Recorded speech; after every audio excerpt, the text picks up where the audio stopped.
Life is challenging enough for a single mother, but what Riverside County resident Rochelle Theron had to learn the hard way was the impact her choices would have on the life of herself and her children.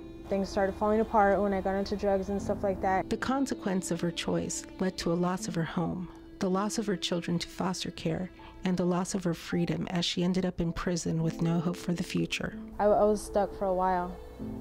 I mean, I didn't have my kids with me for about 4 years. And they were heartbroken the whole time. So, all because I didn't believe in myself. I didn't fight for my kids back. I didn't fight for myself. I didn't fight for life. I had given up. However, in an ironic twist, it was the future that gave Rochelle the drive to clean up her life. I got pregnant with my 5-year-old. That's when I just realized, I don't want to lose him. I can't live like this anymore. So the light just clicked and I just, started just reaching for help. Among the organizations available to assist was the County of Riverside's Homeless Prevention and Rapid Rehousing Program, otherwise known as HPRP. In coordination with local transitional homeless and sober living programs, Rochelle was approved to receive relocation assistance that paid her security deposit, first month's rent, and a short-term rental subsidy. There's no way I could have come up with that on my own. So for HPRP, to pay that for me, and then they transitioned me in here. They didn't just okay, boom, we just helped you move in and now you got to pay your own rent. I gradually was saving up money, so I was able to, just eventually do it on my own.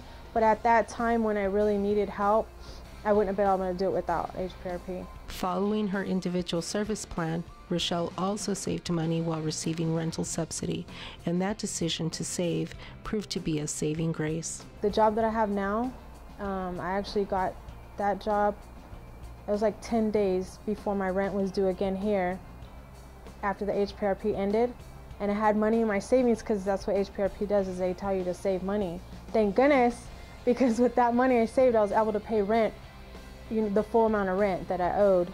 Rochelle now works full-time, is pursuing higher education, and has goals for the years ahead. I want to get my bachelor's and move on, and I just want to own my own sober living so that I can give back to the people that are in the position that I was in, because I was hopeless and I didn't think that I would ever be a successful person. I didn't see myself in that. The way I see life is completely different now, and that's because along the way I was helped. With her children back home, Rochelle's choice is to be successful with the second chance she's been given at life. Some people get stuck in that lifestyle and they stay there and they die there, and it's sad. And I'm just so grateful that I'm not going to be one of those people.